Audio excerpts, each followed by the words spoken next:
വഴിപാടുകൾ കഴിപ്പിക്കുന്നത് എന്തു ഫലം നൽകുമെന്നറിഞ്ഞാണോ? ഇല്ലെങ്കിൽ അറിയുക ഈ വഴിപാടുകളിൽ ലഭിക്കുന്ന ഫലങ്ങൾ. ക്ഷേത്ര ദർശനത്തിന് പോകുന്നതിന് മുൻപ് കഴിപ്പിക്കേണ്ടുന്ന വഴിപാടുകളെക്കുറിച്ചും ധാരണ വെക്കുന്നത് നല്ലതാണ്. ഓരോ വഴിപാടുകൾക്കും ലഭിക്കുന്ന ഫലങ്ങൾ ഇങ്ങനെയാണ്. വിളക്ക് വഴിപാടാണ് കഴിപ്പിക്കുന്നതെങ്കിൽ ദുഃഖ ദുരിത നിവാരണം. പിൻവിളക്ക് വഴിപാടിലൂടെ മംഗല്യസിദ്ധി, ദാമ്പത്യ ഐക്യം. കെടാവിളക്ക് വഴിപാടിലൂടെ മഹാവ്യാധികളിൽ നിന്നുള്ള മോചനം. നെയ്വിളക്കർപ്പിച്ചാൽ നേത്രരോഗ ശമനം.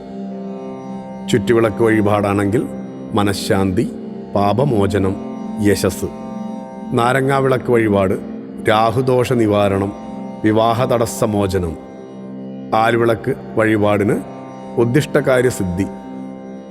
മാല വഴിപാട് കഴിപ്പിച്ചാൽ ലഭിക്കുന്ന ഫലം മാനസിക സുഖം. കൂവളമാല സമർപ്പണത്തിലൂടെ മുജന്മ പാപമോചനം, ഉറച്ച മനസ്സ്, ഒപ്പം ശിവസായുജ്യം. നിറമാല വഴിപാട് അഭീഷ്ടസിദ്ധി. ഗണപതി ഹോമം വിഘ്നങ്ങൾ മാറി ലക്ഷ്യം നേടാൻ. കറുകഹോമം വഴിപാട് ബാലാരിഷ്ടമുക്തി, രോഗശമനം.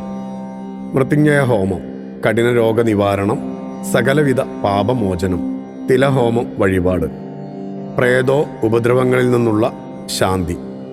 കാളികാഹോമം വഴിപാട് ശത്രുദോഷ ശമനം. ലക്ഷ്മി ഹോമം വഴിപാടാക്കിയാൽ ധനാഭിവൃദ്ധി.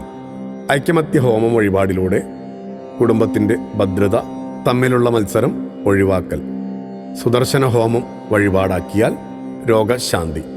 നാഗങ്ങൾക്ക് ആയില്യപൂജ കഴിപ്പിച്ചാൽ ചർമ്മരോഗശമനം, സർപ്പപ്രീതി, സർപ്പദോഷം നീങ്ങൽ.